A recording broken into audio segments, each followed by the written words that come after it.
Okay. Bueno, les doy la bienvenida, muy buenas tardes a todos y a todas, espero que se escuche bien. Bueno, vamos a compartir hoy, primero me presento, mi nombre es Paula Leiva, yo soy fiscal y desempeño mi tarea en una fiscalía que está dividida en instrucción y juicio. Nosotros hicimos instrucción a lo que es la parte de investigación penal preparatoria y juicio. De esto hace varios años, desde el 2007 que estoy en ese lugar de trabajo.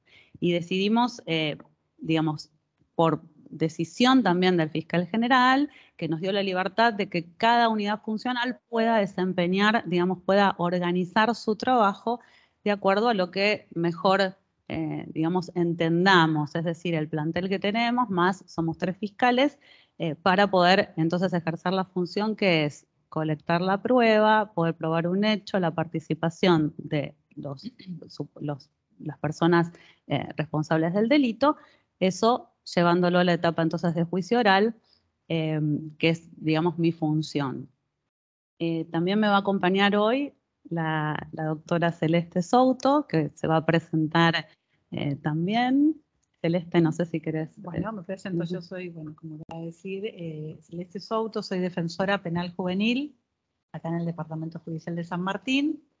Bueno, en relación a esto, somos 5 defensores oficiales, más 5 defensores ad hoc, que nos encargamos de lo que es la defensa pública de los niños y las niñas que pasan por el proceso penal.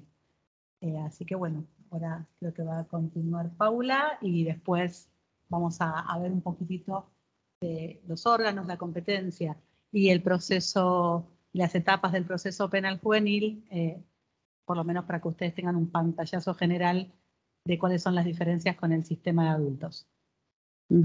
Bueno, voy a referirme en principio, voy a dividir la exposición en 3 partes. En principio voy a hablar de las etapas del proceso penal en la provincia de Buenos Aires. Como todos saben, en el año 98, mediante la ley 11.922, se instaura el juicio oral como para todos los delitos, digamos, que ocurran en el fuero, digamos, dentro de lo que es el territorio de la provincia de Buenos Aires. Y luego en el 2013, mediante una ley especial, se establece el juicio por jurados, ¿sí? Vamos a pasar un PowerPoint que también se los vamos a adjuntar, donde ahí van a estar las distintas etapas y la norma constitucional, digamos que plenamente digamos, tiene que ver con la instauración del juicio para todas las etapas. Pensemos que antes había un proceso escritural, entonces con esta ley se viene a zanjar, digamos, una falencia que había a nivel constitucional porque ingresa, digamos, el fiscal a realizar su labor, digamos, investigativa y requirente, y el juez la facultad decisoria y las causas, la forma de terminación, digamos, de los procesos mediante el juicio oral y público, ¿sí? Entonces, vemos que se cumple con esta manda constitucional y la primera etapa que tenemos, por eso digo que en nuestra fiscalía hay división de funciones, es la de colectar, digamos, la prueba cuando tenemos una noticia criminis, es decir, cuando estamos frente a la comisión de un posible delito. Entonces vamos a ver que aquí va a ser el fiscal quien tome intervención en primer momento y va a tener que, como he mencionado previamente, colectar esos elementos durante una etapa preliminar para luego poder llevarlos al juicio oral, donde un tribunal oral o un juez correccional van a tomar la decisión final para ver si este hecho ha acaecido y las personas implicadas son autores o partícipes del delito.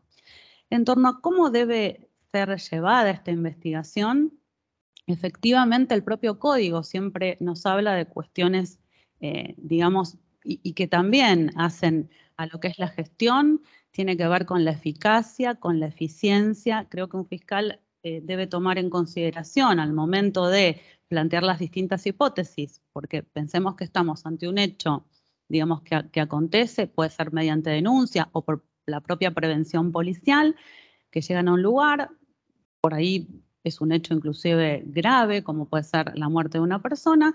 Entonces, ante esta situación, hay que colectar los elementos necesarios. Para esto hay que tener bastante, digamos, prudencia y esto de ser eficaz y eficiente, teniendo en cuenta ciertos protocolos. Inclusive yo después les voy a acompañar un protocolo, esto cuando veamos investigación penal preparatoria, que hace a cómo se colecta el material necesario. No solo, digamos, se van a recabar los dichos tanto de las víctimas, denunciantes o testigos mediante actas, que sí, ahí va a haber cierta cuestión que hay que respetar en cuanto a lo que marca la ley, que va a ser ante un actuario, que va a dar fe, digamos, de los dichos de las personas, y que inclusive por la libertad probatoria también los testigos, digamos, podrían expresarse siendo videograbados. Entonces esto también es un elemento que después puede ser confrontado en el futuro juicio oral, es decir, los dichos de la persona que va a declarar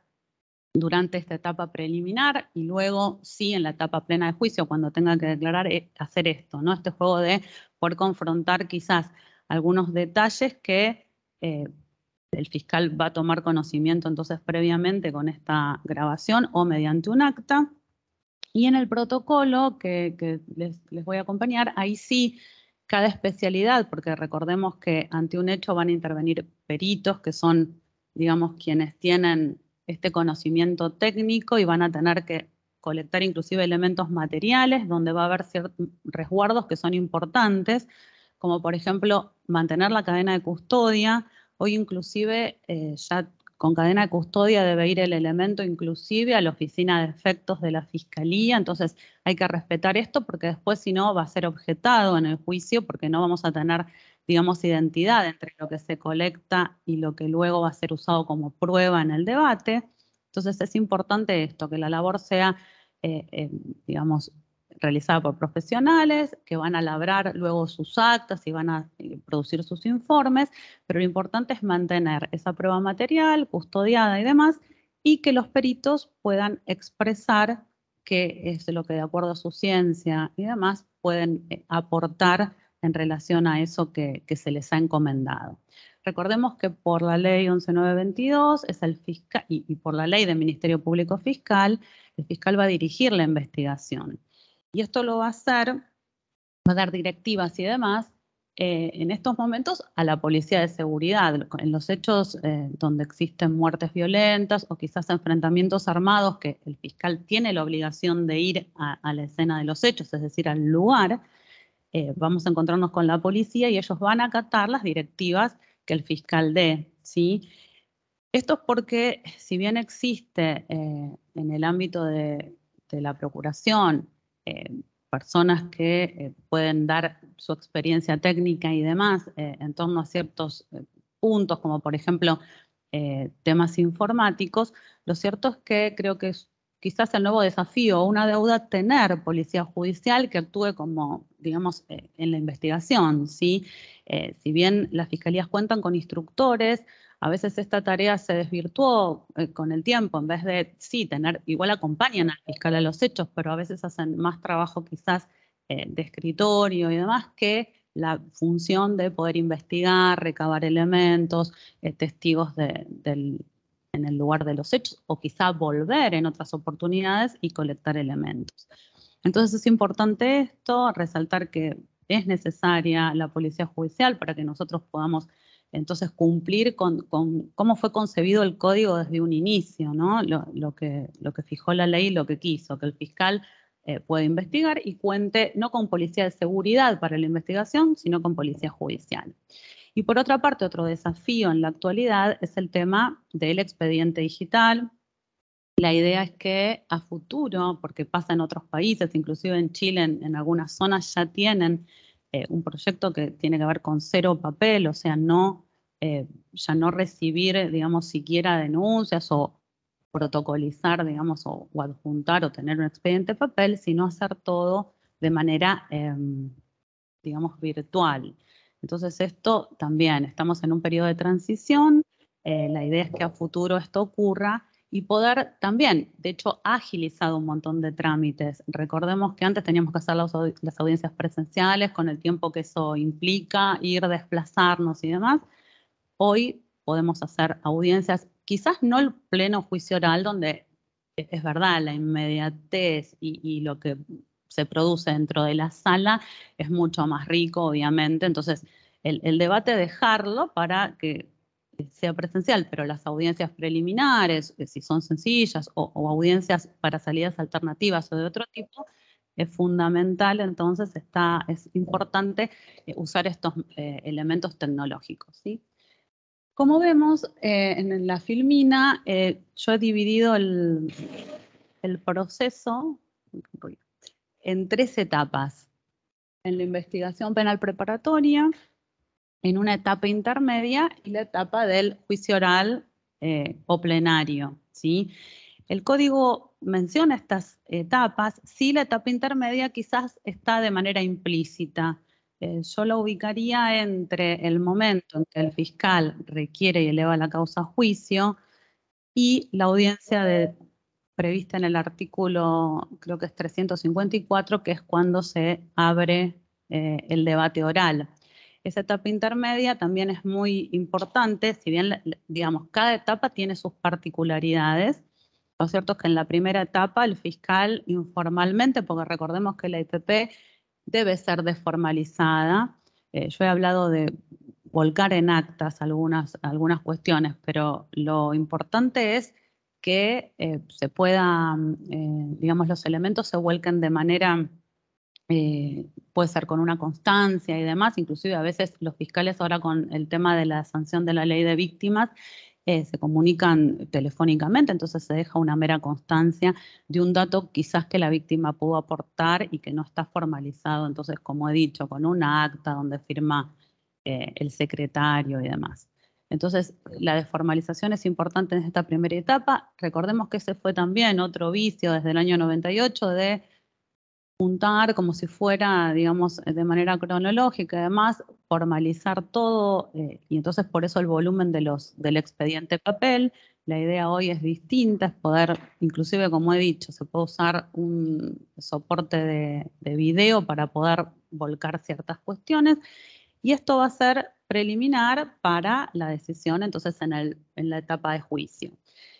Luego en la etapa intermedia, bueno, ahí vemos el artículo 266, menciona digamos, cuáles son los requisitos y qué es lo que tiene que el fiscal, digamos, acreditar para poder luego elevar la causa a juicio si es que hay elementos suficientes. Porque recordemos que al inicio tenemos la noticia criminis y a lo largo del proceso el fiscal va a decidir si toma declaración al imputado, hace una imputación entonces ya formal, la persona quedaría procesada y luego, si hay elementos, se requiere, se eleva la causa a juicio. La finalidad está en el artículo 266, obvio que hay que comprobar el hecho, establecer entonces quiénes son los autores o partícipes, también todo lo que haga la extensión del daño causado, eso es importante, y todas las cuestiones personales de los imputados y de los partícipes, ¿no?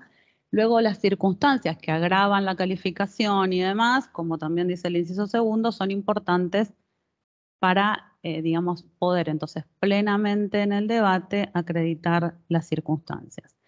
Pero como he dicho, la etapa intermedia es muy importante porque ahí se va a efectuar un control de la imputación. Entonces, el fiscal cuando haga la elevación va a hacer una relación, va a redactar el hecho de manera clara, precisa, circunstanciada, porque esto hace al derecho de defensa en el juicio y al debido proceso. Y en función entonces de esta imputación, que tiene que ver con un hecho, se va a adoptar una calificación legal que puede tener circunstancias agravantes, que estarán también plasmadas allí, y la calificación tiene que ver con el encuadre jurídico que el fiscal va a realizar, y luego va a mencionar qué pruebas utiliza para acreditar cada extremo. Hoy por hoy, cuando se habla de teoría del caso, y esto es más reciente, pues tiene que ver con la incorporación entonces del juicio por jurados al proceso, nosotros ya decimos que manejamos casos, entonces la idea es poder ver que la cuestión fáctica, es decir, los hechos, tengan ese correlato con el encuadre jurídico, que cada extremo esté acreditado, y luego, obviamente, la teoría probatoria, cada cuestión fáctica, el cómo, dónde, cuándo, quizás el por qué y quiénes participaron, debe estar fehacientemente, digamos, acreditado con prueba que va a ser presentada ante el juez en el debate oral. Pero este control de la imputación es muy importante porque así el defensor puede hacer valer, digamos, dentro de lo que es el derecho de defensa del imputado, ciertas cuestiones. Por ejemplo, ver si la requisitoria de elevación a juicio formalmente, digamos, está correcta, y también las defensas de fondo, es decir, ver el tema de la calificación legal, qué pasa con las pruebas, pedir el sobreseimiento de su asistido.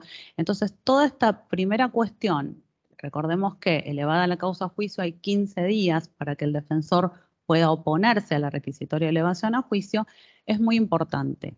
Y después, con las presentaciones que el defensor haga, porque las puede hacer o no, o quizás esperar a que la causa avance hacia el juicio oral, va a haber un control jurisdiccional, es decir, el juez de garantías, que ejerce un rol, digamos, sumamente importante por el control, digamos, que tiene que ver con estas garantías constitucionales que deben ser respetadas durante todo el proceso, pero en esta etapa es central, va a decir si, bueno, la causa debe ser elevada a juicio o no, y emitir, digamos, opinión, teniendo en cuenta las presentaciones que haga también la defensa.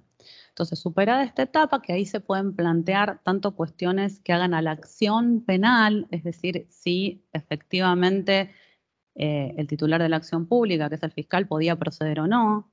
Si, por ejemplo, las cuestiones de competencia, que las vamos a ver luego, realmente, por ejemplo, se eleva al tribunal o al juzgado correccional que corresponda, o si es en el caso de juicio por jurados, se ha hecho saber al imputado esta cuestión y que puede renunciar, digamos, al jurado. Entonces, todo esto es sumamente importante y va a ser analizado en esta etapa previa. También el tema de nulidades, que lo van a ver la próxima clase, que es central en torno a que, ¿por qué tiene que ver? Es fundamental esta etapa, porque con estos planteos y ya con la, digamos, intervención de ambas partes, tanto el fiscal como el defensor, o si hay en su caso acusador privado, va a llegar la causa a juicio, digamos, depurada, con la prueba que efectivamente es prueba legal para poder ser rendida ante el juez, y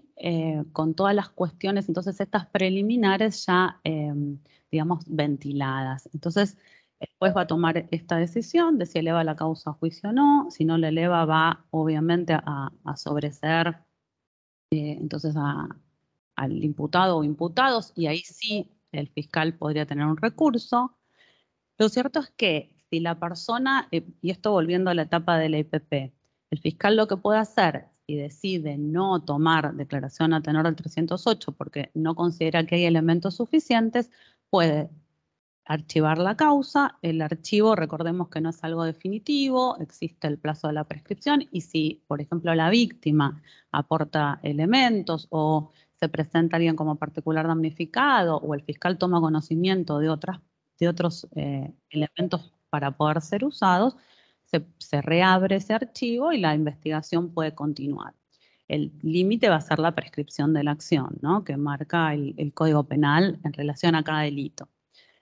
Pero lo cierto es que esta es la cuestión entonces del archivo, o luego, bueno, podrá venir un sobreseimiento si la persona se le ha recibido declaración formalmente en los términos del artículo 308 del Código Procesal.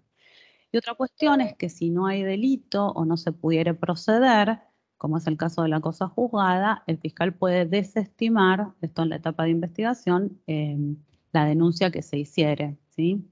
Estas son las dos posibilidades, y luego ya la persona intimada queda la cuestión del sobreseimiento. Esto entonces para ordenarnos. Pasada esta etapa, entonces, y radicada la causa, tanto en un juzgado correccional, si tiene menos de 6 años de prisión el delito, o se trata de un delito que no tenga pena de prisión, o en un tribunal oral, si excede estos 6 años, esto va a ser una cuestión que tiene que ver con la competencia material, se cita a las partes a juicio.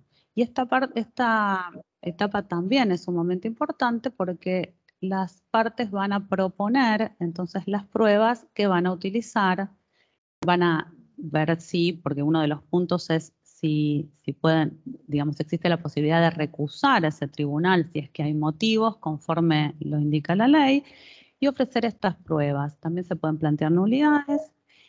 Y lo novedoso también de este tema de litigar y en los juicios por jurados es que se han incorporado prácticas ya a los juicios, digamos, ante jueces colegiados. Por ejemplo, realizar acuerdos probatorios.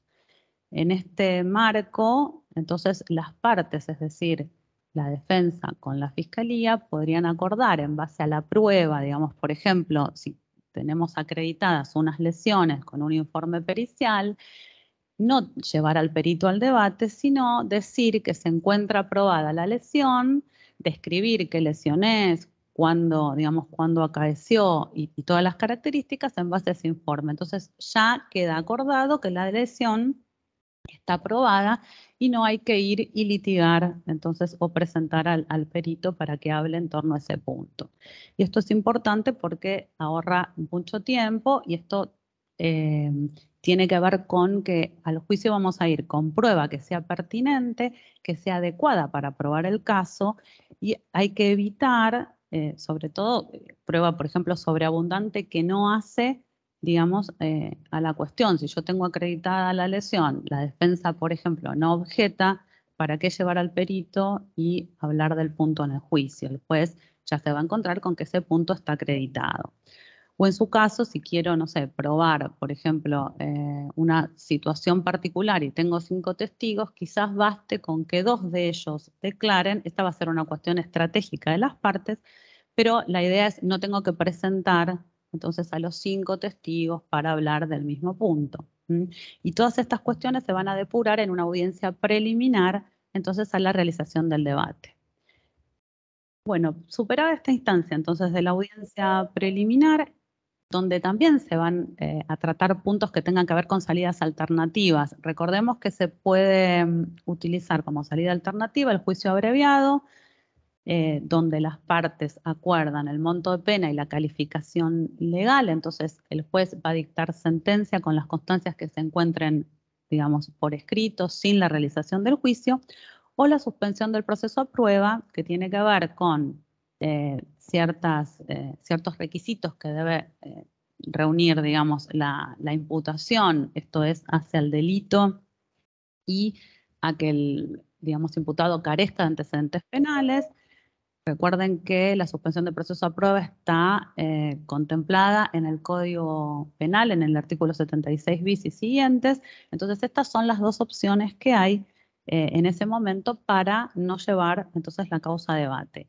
Y otra cuestión que también puede ser implementada tanto en la etapa de instrucción como a posteriori, como salida también, una salida alternativa, es la mediación penal, que después lo van a ver en profundidad. Para la ley de mediación penal en la provincia de Buenos Aires, implica que haya voluntariedad, digamos, del damnificado, es decir, el damnificado debe querer que se realice esta mediación. Quizás hay un entendimiento, sobre todo para delitos donde no hay una afectación del bien jurídico importante, o quizás necesitaban un pedido de disculpas, una cuestión vecinal y demás.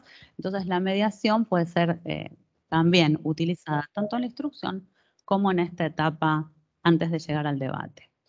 Ahora bien, llegado el debate oral, ya ahí la etapa, dicen todos los doctrinarios, que es la etapa más importante, digamos, del proceso, por esta cuestión donde en un pie de igualdad, tanto la fiscalía como la defensa presentarán, digamos, sus pruebas y dirán cuáles son sus pretensiones. Primero, recordemos que el fiscal va a tener que acreditar este tema del que ha acaecido el hecho y la autoría y participación, porque existe el principio de inocencia. Es decir, lo que va a hacer la defensa es rebatir también con pruebas, porque ellos pueden y deben tener su teoría del caso y presentar quizás pruebas si es necesario para refutar entonces lo que el fiscal quiera sostener. Y es un principio pleno, un lugar donde plenamente se entonces va a debatir. Implica que las audiencias sean públicas. Esto de la publicidad hace que pueda ingresar gente a la sala a ver lo que está aconteciendo. Y los medios también. Si hay restricciones a este principio de publicidad por cuestiones, por ejemplo, causas graves donde hubo amenazas, existieron situaciones quizás con las propias víctimas, ahí el juez va a decidir fundadamente por qué entonces no admite al público en la sala y por qué no se va, digamos, va a quedar restringida esa etapa.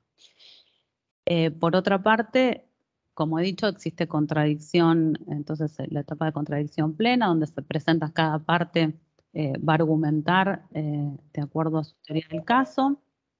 Todas las presentaciones serán orales, si bien existe la incorporación por lectura de algunas piezas que también deben ser, digamos, tratadas en la audiencia preliminar. Recordemos que hay un artículo, que es el 366, que habla de la incorporación por lectura, pero bueno, la idea es ni hablar en un juicio, digamos, por jurados, donde directamente no se puede hacer incorporación por lectura de ningún elemento, salvo que sea algún documento, quizás, no sé, por ejemplo, un informe del RENAR, donde no se va a traer al jefe, digamos, de esa dependencia, donde se están informando algunas circunstancias. Pero lo cierto es que es importante entonces esta cuestión, que las cuestiones, los elementos que ingresan por lectura están en ese artículo acotadamente, y las defensas en general se van a oponer a que ingresen elementos por lectura por este tema de la contradicción, ¿sí? También la inmediación, o sea, el juez va a tomar contacto con los elementos de prueba. Como he dicho, los testigos comparecerán ante él, darán su versión entonces de los hechos. Los elementos materiales tienen que ser exhibidos durante el juicio oral, y los peritos también serán interrogados entonces por las partes de acuerdo a la pretensión. En el PowerPoint van a ver una línea como temporal desde el inicio entonces de la investigación por denuncia o por prevención hasta la etapa final. Recordemos que realizado el juicio oral, el imputado tiene derecho al recurso. Esto está contemplado tanto en la Constitución Nacional, obviamente, y los tratados internacionales. El fiscal también va a tener derecho al recurso, pero en forma más limitada. Podemos recurrir si el imputado, digamos, fue condenado a menos de la mitad de la pena que hemos peticionado en el debate, ¿sí? Y los recursos van a ser interpuestos, depende qué materia sea. Si criminal o correccional, en un juicio oral se recurrirá entonces en apelación si es correccional, y si es un juicio criminal, al Tribunal de Casación. Luego de esto, y aquí sí, quizás voy a hacer un abuelo de pájaro, un pantallazo sobre los órganos jurisdiccionales que intervienen. Recordemos que firme la sentencia, existe otra etapa, que es la etapa de ejecución de la pena, que también es muy importante porque es la etapa donde se van a peticionar a lo largo, digamos, del cumplimiento una serie de institutos y demás que el juez de ejecución va a tener que decidir hasta el agotamiento, ¿sí? Entonces, recapitulando, entonces tenemos estas etapas que he descrito, más la etapa de ejecución, que también es importante. Lo que pasa que en la etapa de ejecución ya hay una sentencia firme. En cuanto a los órganos jurisdiccionales, la propia ley en el capítulo 2, es decir, el Código Procesal, dice que va a intervenir en la etapa de instrucción un juez de garantías, que va a tener que ver con, entonces, las peticiones que hagan las partes del proceso, tanto las presentaciones de las partes civiles, porque recordemos que se puede constituir una persona como actor civil en el proceso penal, el particular damnificado y también la víctima. Con este tema de la ley de víctimas, la víctima va a ser notificada de ciertas cuestiones que son trascendentales para el proceso. A veces ellos mismos van a decir si quieren, digamos, ser anoticiadas de las medidas de coerción, de audiencias que tengan que ver en ese punto, o quizás no lo quieran hacer.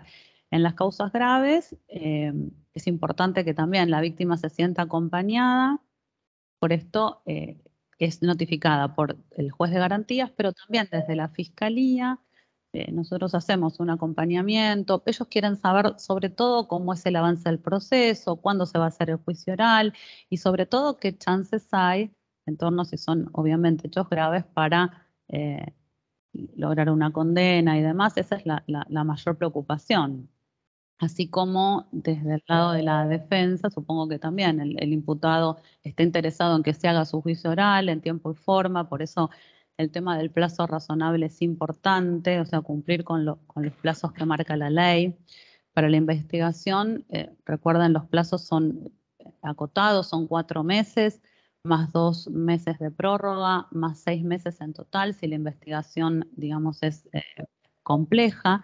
Pero lo cierto es que el juicio oral debe hacerse dentro de los 2 años. El tema de la pandemia trajo quizás un retraso en esta cuestión, pero bueno, es importante porque también el imputado tiene derecho a que se ventile, digamos, el hecho y poder entonces esgrimir sus defensas en un juicio. Entonces, bueno, el juez de garantías entonces va a tener un rol protagónico en la EPP, con las medidas de coerción también, esto es central. Va a haber audiencias específicas tratando la coerción. Esto es revisado también cada 8 meses. En general se hacen planteos y demás para ver si es proporcionada la prisión preventiva dispuesta o en su caso puede haber una morigeración, otra salida alternativa al juicio, porque recordemos que el principio que, digamos, rige en materia de coerción es que el principio es la libertad y luego se restringe por peligros procesales, ¿sí? Ya sea de fuga o de entorpecimiento probatorio, pero el principio rector es la libertad para que la persona se presente en el juicio oral y se va a restringir en estos casos específicos. Entonces, en relación a la intervención también de juez de garantías, tiene que ver con los adelantos extraordinarios de prueba. Recordemos que muchas veces, por ejemplo, hemos tenido víctimas que también durante la pandemia, ancianas y demás, que sabemos que el pronóstico no es bueno, o inclusive no podrán presentarse luego a una sala de audiencias. Entonces, el hecho de grabarlos y que presten declaración en presencia, digamos, del juez de garantías, la defensa también, y poder hacer todas las preguntas en ese contexto, hace que luego esa grabación pueda ser llevada al juicio oral y no haya que citar a esta persona como testigo. Otra cuestión también importante es el tema de las nulidades. El juez de garantías va a intervenir en este sentido. También el imputado puede pedir que su declaración sea prestada en presencia del juez, y este es un derecho que tiene, que debe respetarse. También el juez de garantías va a controlar este tema de los plazos para que culmine la investigación entonces en tiempo y forma. Y también en otras cuestiones que el código, dice el inciso 9, en todo otro supuesto previsto en el código. Por otra parte, en los casos de flagrancia, sí, el juez de garantías puede intervenir en lo que es salidas alternativas, como ser la suspensión del proceso a prueba o dictar juicios abreviados también, pero solo en los supuestos de flagrancia. Voy a ver cómo estamos con el tiempo. Sí quiero mencionar entonces, entre otros órganos jurisdiccionales, el juez de garantías también va a actuar ya en la etapa de juicio, va a quedar radicada la causa. Entonces, en un juzgado correccional, como he dicho, cuando los delitos sean de penas menores, entonces de 6 años de prisión o que no tengan pena de prisión. Y luego también en carácter originario de alzada, los jueces correccionales van a intervenir en cuestiones de faltas y contravenciones, ¿sí? Tanto municipales como policiales y administrativas. Los jueces en lo criminal intervendrán en otros procesos que tengan que ver entonces con el monto de pena de los delitos superior a 6 años de prisión. Y para los juicios por jurados dentro del tribunal oral van a designar a un juez que va a ser el juez del derecho, porque recordemos que el juez de los hechos para el jurado va a ser, para los juicios por jurados, es el jurado popular, así que va a ser elegido conforme al padrón electoral. Luego va a intervenir también durante el proceso la Cámara de Garantías. Ellos van a intervenir entonces en los recursos de apelación, también en cuestiones de competencia, pero que hagan a cuestiones dentro del mismo departamento judicial, y también en incidencias donde se planteen impugnaciones y contrarresoluciones de órganos jurisdiccionales departamentales. Luego el Tribunal de Casación Penal va a tomar intervención por, obviamente, recurso de casación, la acción de revisión o cuestiones de competencia que menciona el Código. Luego, como Tribunal Superior en la provincia, tenemos la Suprema Corte de Justicia, que va a intervenir en cuestiones que hagan a recursos, que después cuando vean recursos van a verlos en particular, que son el recurso de inconstitucionalidad, el recurso extraordinario de nulidad y el de inaplicabilidad de ley. Y como órgano máximo, donde se puede recurrir, obviamente con un recurso extraordinario federal, tenemos a la Corte Suprema de Justicia de la Nación, que es el intérprete, obviamente, de las normas constitucionales y que allí se puede, digamos, llegar cuando haya sentencia definitiva o equiparable a definitiva, y su competencia va a estar regulada en el artículo 116 y 117 de la Constitución Nacional. Luego, una de las, digamos, el juez de ejecución sí va a intervenir en cuestiones relativas, como su nombre lo indica, la ejecución de la pena, pero que hagan a cuestiones de libertad condicional, otras incidencias que se planteen durante esta etapa, sanciones disciplinarias, también medidas de seguridad que se hayan aplicado, el tratamiento de los liberados junto con el patronato de liberados, es decir, en coordinación con él, cuestiones que hagan a la prisión domiciliaria, y también, tendiendo a la reeducación de los internos, habla del fomento y el contacto entre el penado con sus familiares y la participación de entidades públicas y privadas para,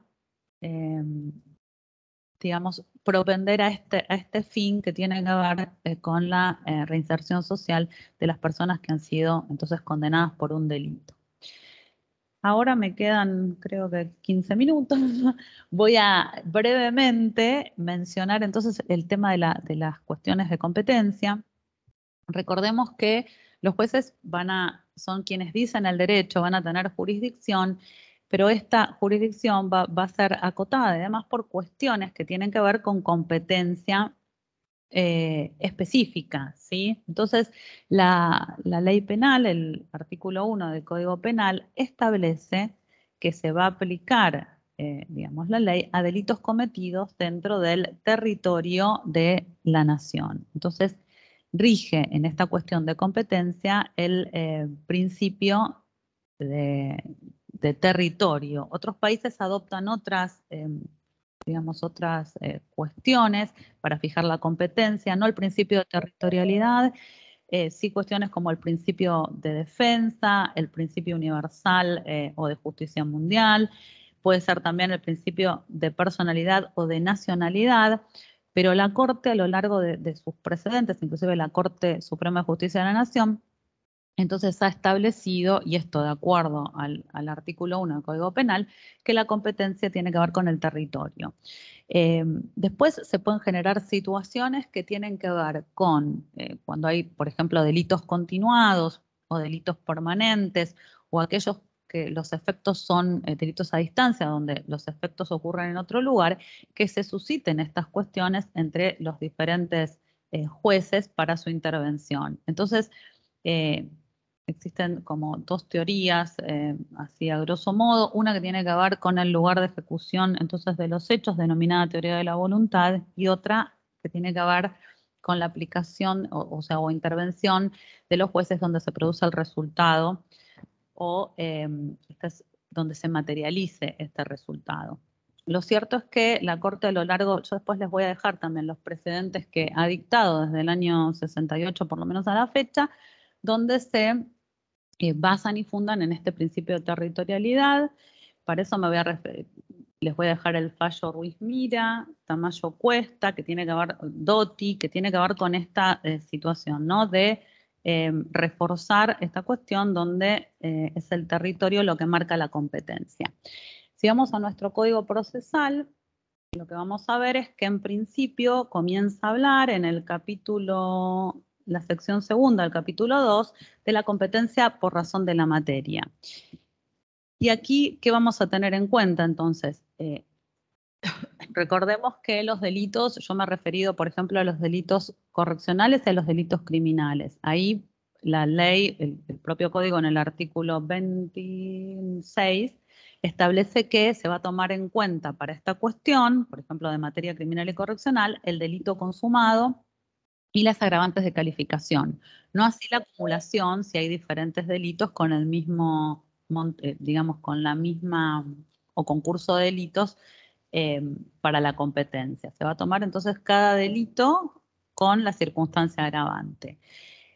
Por otra parte, cada vez que sea, si es de aplicación una como accesoria, por ejemplo, la reclusión por tiempo indeterminado del artículo 52, ahí tiene que ser competente un tribunal en lo criminal, porque recordemos que si interviene, se le da competencia a un juzgado correccional y tiene que aplicar esta figura prevista en el artículo 52, más allá del fallo Gramajo, que la Corte ha dicho que, bueno, que es inconstitucional, eh, o cuestiones que un juez correccional interviene cuando el delito entonces es criminal, lo cierto es que se va a plantear una nulidad, porque no tendrían competencia entonces para intervenir por esta cuestión de la materia. Por eso es importante examinar siempre desde el inicio qué juez es competente en función de la materia y también del territorio, es decir, dónde se cometió el hecho. En cuanto a la situación territorial, es el artículo 29 el que establece que va a ser competente el juez o tribunal y también el Ministerio Público Fiscal donde se ha cometido el delito, ¿sí? No, para esto se va a tener en cuenta, entonces, en principio, si sabemos bien el lugar donde se cometió, no existirían problemas. Sí, también donde como segunda cuestión, donde se hubieran producido entonces sus resultados, luego donde la persona hubiera sido detenida y finalmente quien hubiera prevenido. Este es el orden que establece el código para que los jueces entonces actúen. Y por otro lado, las reglas que se van a implementar, si por ejemplo existe además de esta cuestión territorial, si a una persona se le imputan varios delitos, obviamente por un principio de unidad de la pena y demás debe intervenir un solo juez. Entonces también se puede plantear una cuestión por conexidad subjetiva y qué pautas se pueden tener en cuenta, las del artículo entonces 32. Si a una persona se le imputan varios delitos, va a intervenir el juez donde se hubiera cometido el hecho más grave, ¿sí? Esto es lo que va a preponderar. Luego, si son delitos que tienen el mismo monto de pena, el que primero entonces se hubiere cometido. Y por otra parte, estas causas, luego cuando quedan radicadas en el mismo tribunal, se van a acumular. Ahora, si esto entorpece una buena administración de justicia o por cuestiones digamos, que hacen a lo procesal, quizás pueden tramitar también en forma separada y luego se dictará entonces una pena única conforme a las reglas del artículo 58 del Código Penal. Otra cuestión que les quería decir es que en torno a cómo se plantea esta cuestión de competencia puede ser por declinatoria o por inhibitoria. Si una parte plantea la cuestión por declinatoria, luego no puede pedirla por inhibitoria, ¿sí? Entonces, los trámites están establecidos en el código, cómo se plantea cada, digamos, estas dos opciones. Y también el juez de oficio se advierte, porque de repente certifica un antecedente y ve que existe una causa en trámite en otro lado, puede correr vista a las partes para que se expidan y poder, entonces, que quede finalmente la causa radicada ante un juez que tenga competencia para dictar una resolución. Y en las causas de flagrancia, esta es otra cuestión, la ley veda que se planteen cuestiones de competencia, y esto tiene que ver con la celeridad, con que la causa se resuelva entonces en forma pronta. Recordemos que hay 20 días para realizar una audiencia de finalización y poder obtener entonces quizás una salida alternativa al juicio oral. La idea, yo después también les voy a pasar material que tiene que ver con fallos de la casación, donde efectivamente en este punto han dicho que no se pueden plantear cuestiones de competencia si la causa tramita bajo el procedimiento de flagrancia. Más allá de que a veces, bueno, puede ser la causa, digamos, o se han hecho planteos en torno a que no siga tramitando mediante este proceso, pero lo cierto es que aquí se prioriza entonces la cuestión de la celeridad y poder dar una rápida, digamos, decisión a la cuestión. Así que bueno, con esto creo que he finalizado y les voy a acompañar el material para que lo puedan entonces mirar y les sirva para su tarea. Gracias.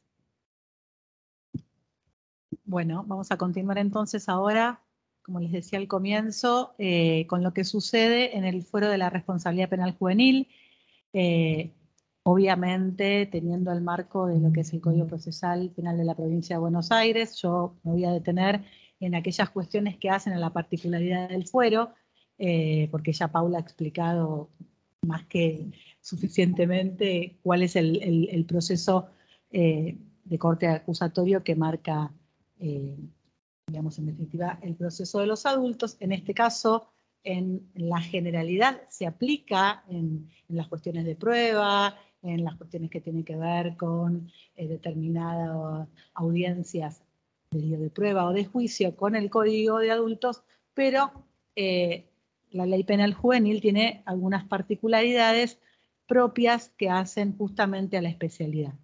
En este sentido, es importante destacar que entiendo yo que el fuero de la responsabilidad penal juvenil no es que es un fuero o más chico porque tiene menores de edad, es un fuero distinto al penal de adultos.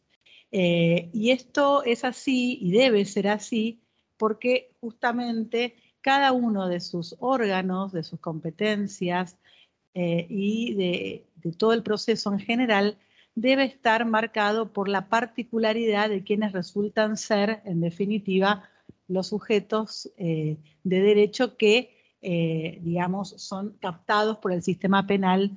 En este caso, nosotros hablamos en general de los que son captados por el sistema penal de la provincia de Buenos Aires. Es así que, para que ustedes tengan una idea, el Fuero de la Responsabilidad Penal Juvenil no tiene tantos años, ¿sí? Recién por el año 2007 se promulgó la ley 13.634, que crea justamente el Fuero de la Responsabilidad Penal Juvenil. Hasta ese entonces había una ley que era de corte, diríamos, prácticamente tutelar, ¿sí? En el cual no existía ni el juez de garantías, que bien explicó Paula sus funciones, sino que lo que había era el juez de menores, el que todos conocían, o el que tenía era esta figura que siempre se hace una referencia al gran padre de familia que iba a velar por la situación no solamente de salud y de protección de los niños o de las niñas que pasaban.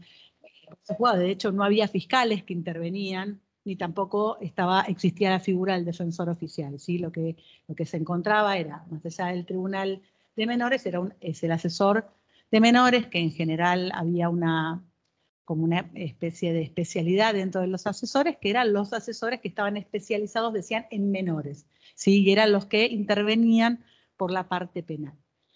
Todo eso se fue cambiando, fueron muchos años de discusiones que se dieron para generar este cambio legislativo en la provincia de Buenos Aires, que ha logrado una muy buena ley en líneas generales, por ahí con algunas cuestiones que serían como la sombra de esta buena ley que tiene la provincia de Buenos Aires, que es en el caso de los no punibles, que creo que de todas maneras nosotros vamos a tener otras clases vinculadas al fuero en sí, así que eso seguro lo vamos a tratar más adelante, como para que ustedes también tengan un marco de discusión al respecto de eso. Pero en líneas generales es una ley, la 13634, como les decía, de corte acusatorio, una ley especial. Tengamos en cuenta que la provincia de Buenos Aires ha logrado con esto un proceso especializado.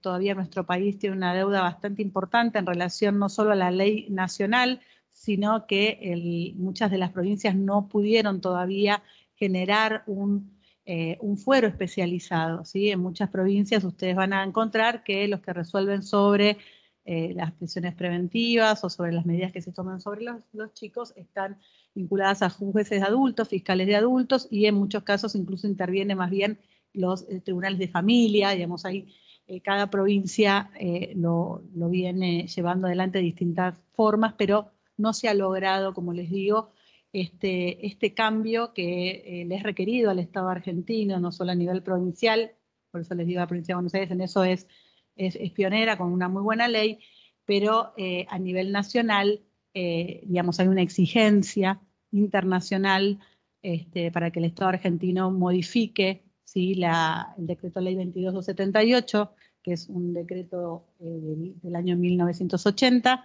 y que es el que está vigente y es el que ustedes seguramente escucharán en los medios de comunicación, en la radio, de todos lados, que hablan de hay que modificar la ley penal juvenil. En la provincia de Buenos Aires, como les decía, o sea que a nivel local, nosotros tenemos una ley especializada, y esto es muy importante, ¿sí? Como les decía, la especialidad o la especificidad tiene que estar presente a lo largo de todo el proceso en el cual se tiene imputado a un niño o una niña o un adolescente.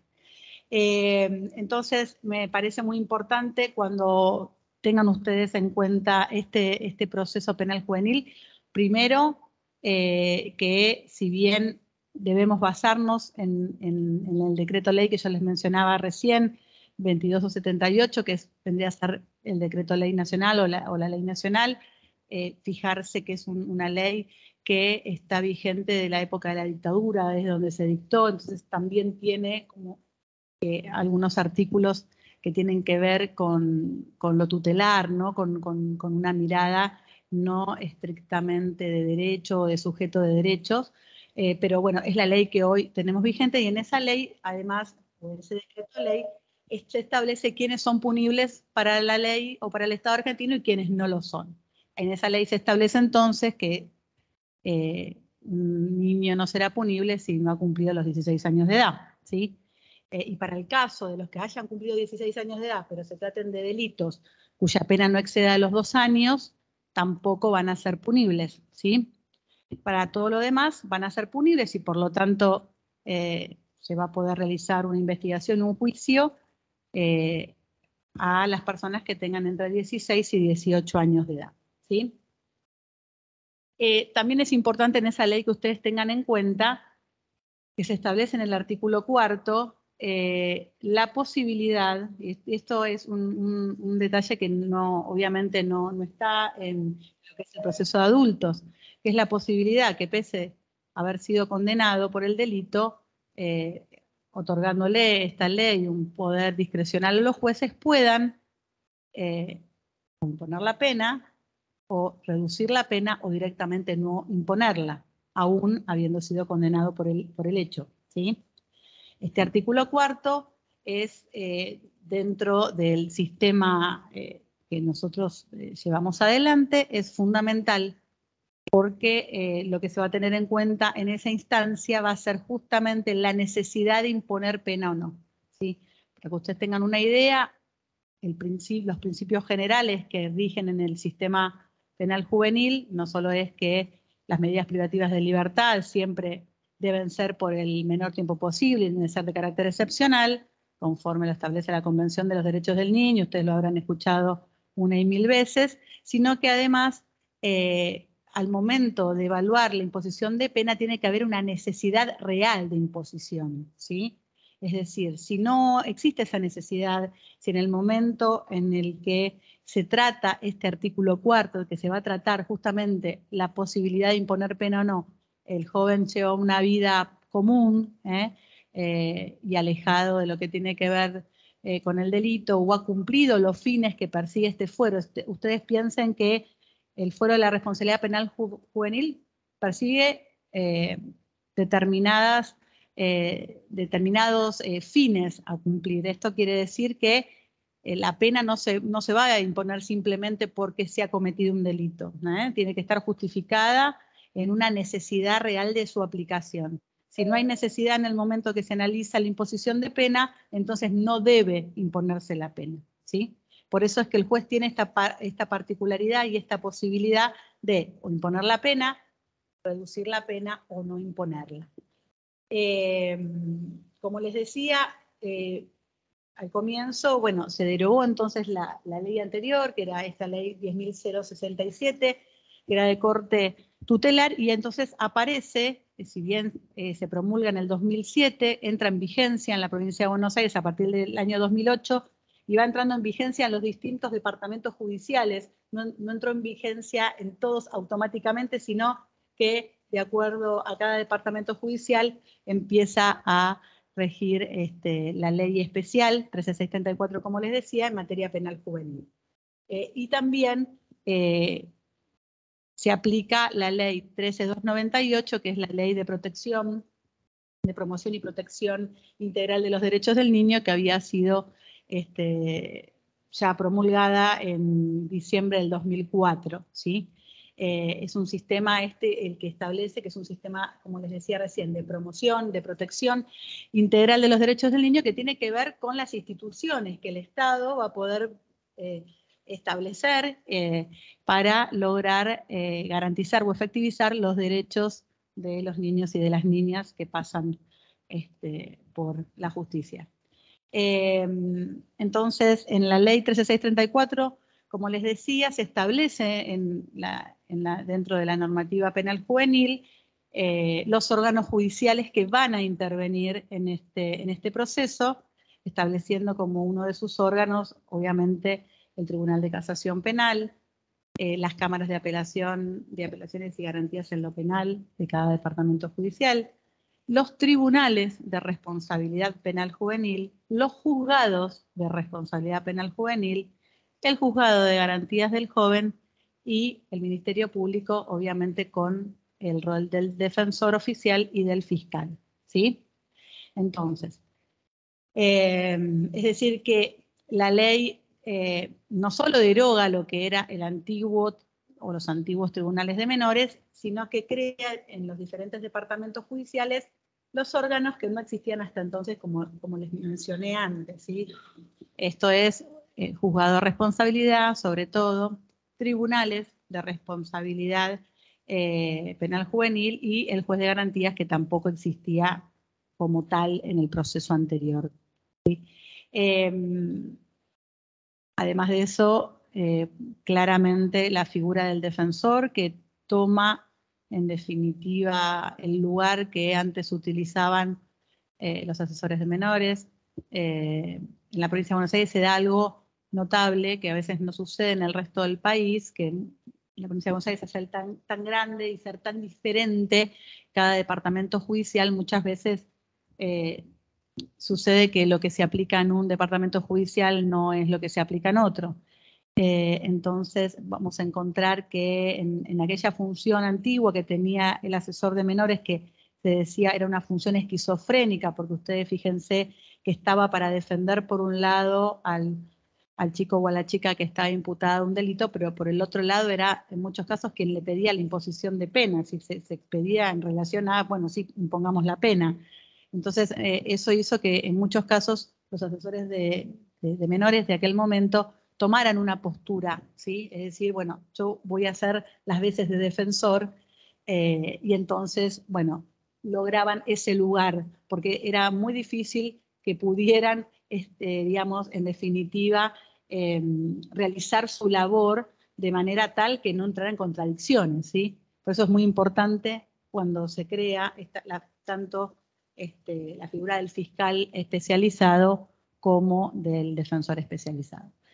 Esto también es muy importante remarcar, los órganos y tanto los jueces y los defensores como los fiscales deben necesariamente ser especializados para llevar adelante estas causas, ¿sí? Porque en realidad justamente es la especialización y la especificidad lo que tiene que atravesar a todo el proceso y el trato con un niño, que no es igual, o con una niña, que no es igual en general al trato que se puede darle a un adulto, ¿sí? Los niños y las niñas requieren de otra, digamos, les diría, de otra paciencia, ¿sí? Para poder, porque ellos tienen que comprender lo que está pasando en el proceso, tienen que comprender cuáles son las medidas que están disponiendo los jueces, y eso no ocurre generalmente porque les cuesta mucho, porque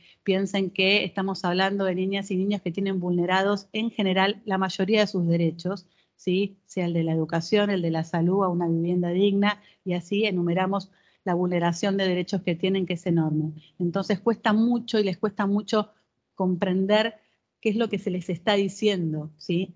En una audiencia oral. Por eso el proceso penal juvenil es un proceso prácticamente todo oral, es decir, todas las peticiones se hacen en audiencia y hasta, por decirles, necesita un cambio de lugar de alojamiento, muchas veces eso incluso se designa audiencia para poderlo discutir en presencia del joven, de su familia, con el fiscal, por supuesto, y el juez que es el que lleva adelante, en este caso, este tipo de decisiones. Pero entonces, como les decía, es de mucha importancia la creación de estos fueros especializados que se están dando lentamente en el resto del país, pero que la provincia de Buenos Aires realmente lo ha hecho con una muy buena ley en línea general. Sí, como les decía, siempre hay algo para discutir en relación a la ley, que lo vamos a hacer por ahí en la próxima clase que tengamos.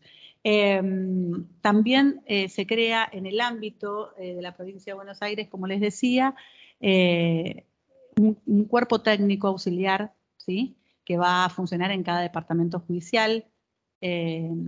Antes, recuerden que lo que era el cuerpo técnico dependía del juzgado, ¿sí? Es decir, del juez de menores.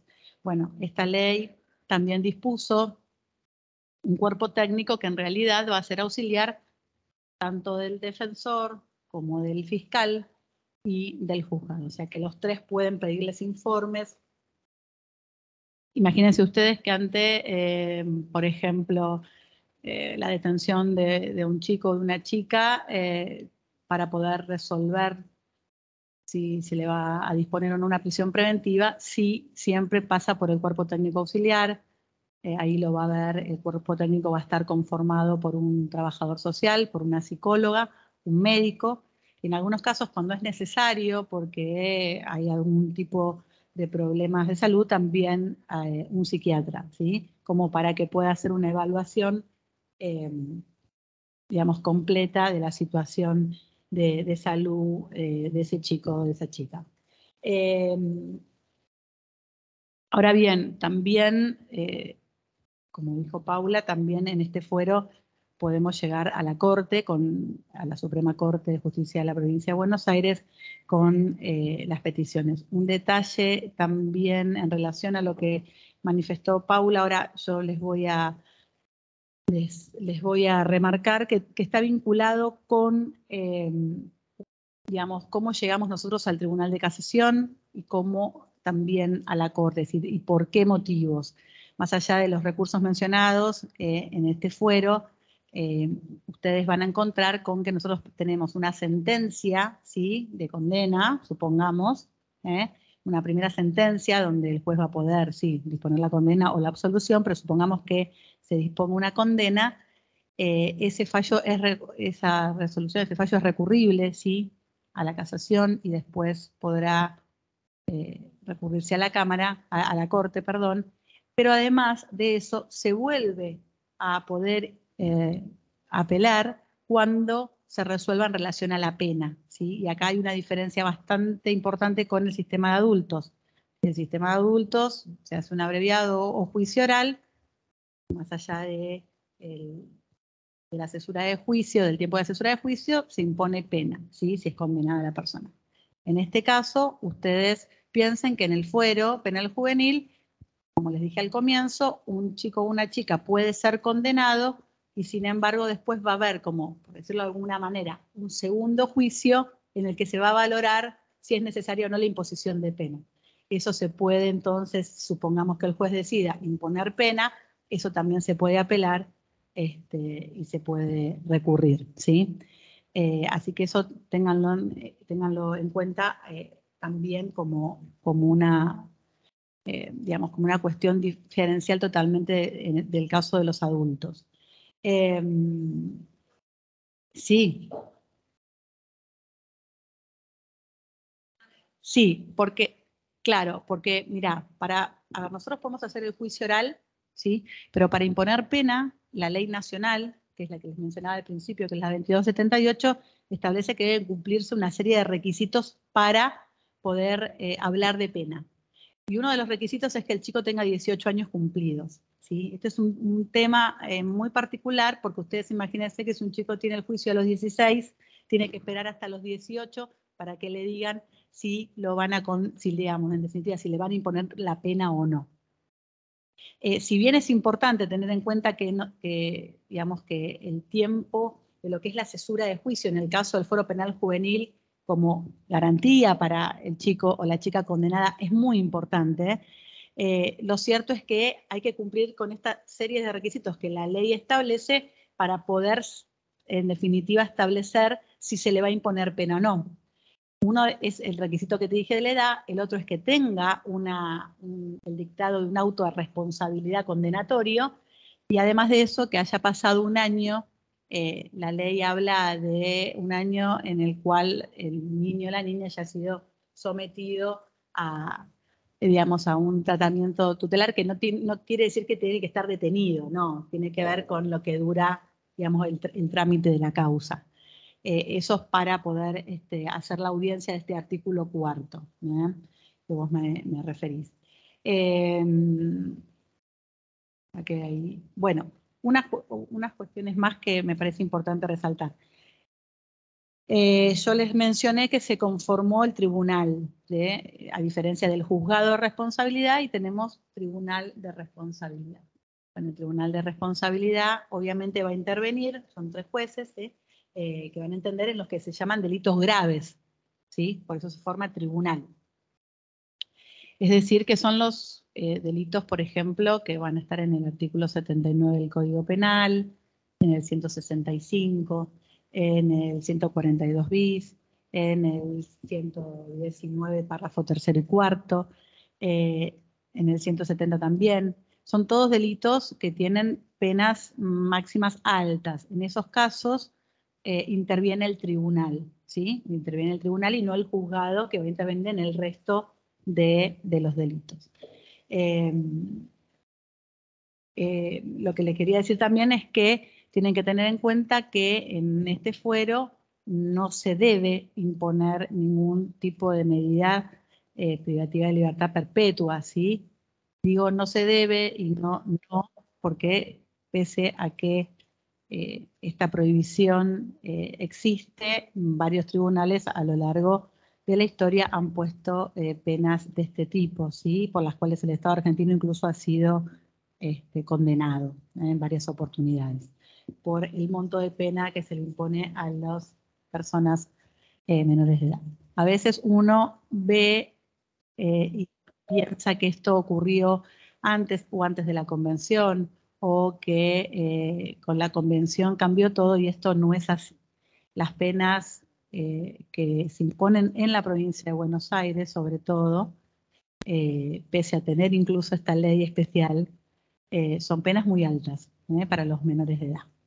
Y esto es uno de los grandes problemas que tiene la provincia, ¿sí? No todos los departamentos judiciales, esto hay que decirlo, y sobre todo en el interior no ocurre tanto, pero sí en varios departamentos judiciales, del conurbano y demás, donde las penas que se les están imponiendo a los jóvenes, en muchos casos, supera la que a veces fiscales piden a los mayores de edad, ¿sí? Y nos pasa muchas veces incluso que el mayor, por el mismo hecho, o el coimputado de la causa, incluso a veces sale antes en libertad y el menor de edad está detenido. Entonces, es para prestar mucha atención lo que viene ocurriendo en ese punto.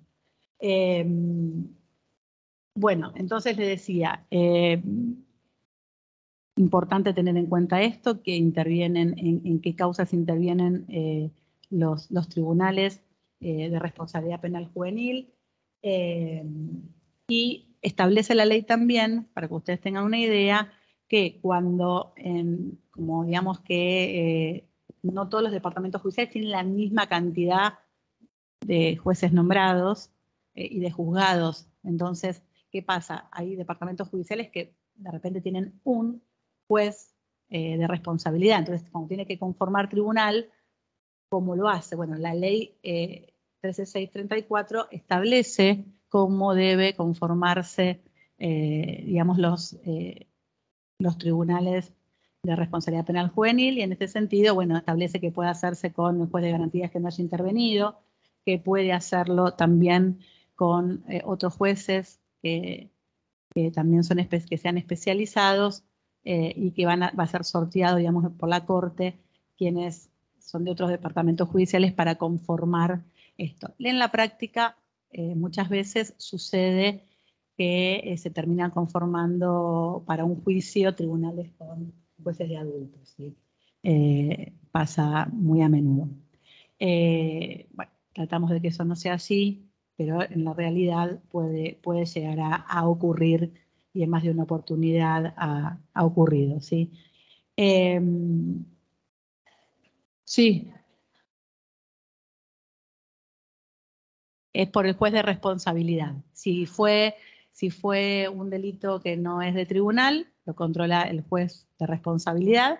Si es digamos, si se trata de un tribunal, el presidente de ese tribunal, que es en definitiva el juzgado al que le tocó, digamos, esa causa que cuando se sortió, es quien va a llevar adelante la ejecución, pero al artículo 4, es decir, lo que tiene que ver con la decisión de imponer o no pena, lo hace el propio el tribunal, no es que lo hace solamente unipersonalmente el juez del juzgado. Pero sí, esas medidas las tiene que controlar el órgano en definitiva que dictó la pena, ¿no? Después, generalmente del cuarto, ya